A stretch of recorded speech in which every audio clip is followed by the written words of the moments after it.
పశ్చిమ గోదావరి జిల్లా ఏలూరులో ప్రభుత్వ పాఠశాలల మూసివేతను ఆపాలని, పెరిగిన మెస్ ఛార్జీలను పెంచాలని ఏబీఐపీ ఆధ్వర్యంలో కలెక్టరేట్ను ముట్టడించారు విద్యార్థి సంఘ నాయకులు.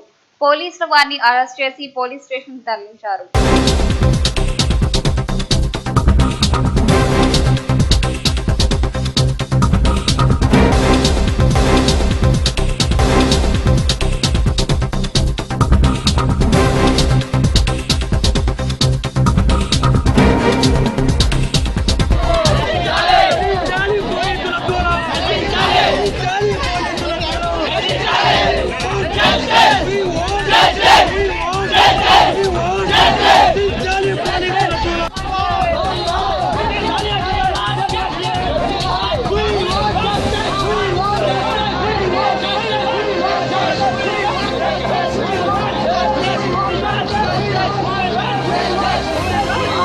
రాష్ట్రవ్యాప్తంగా అవినీతికి పాల్పడుతున్నారు. అలాంటి వాటిని కూడా సస్పెండ్ చేసి హాస్టల్ సంక్షేమ హాస్టల్ని పరిరక్షించాల్సిందిగా డిమాండ్ చేస్తున్నాం.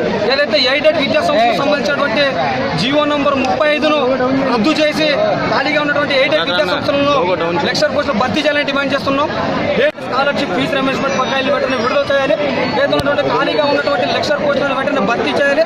ఏదైతే కార్పొరేట్ ప్రైవేట్ సెక్టర్లో జరుగుతున్నటువంటి విద్యార్థినుల ఆత్మహత్యలకు కారణమైనటువంటి సిట్టు బృందాన్ని ఏర్పాటు చేసి సిబిఐ చేత విచారణ జరిపించి కార్పొరేట్ ప్రైవేట్ కళాశాలపై కఠిన చర్యలు తీసుకోవాలని ఈ సందర్భంగా ఏబీపీ డిమాండ్ చేస్తుంది.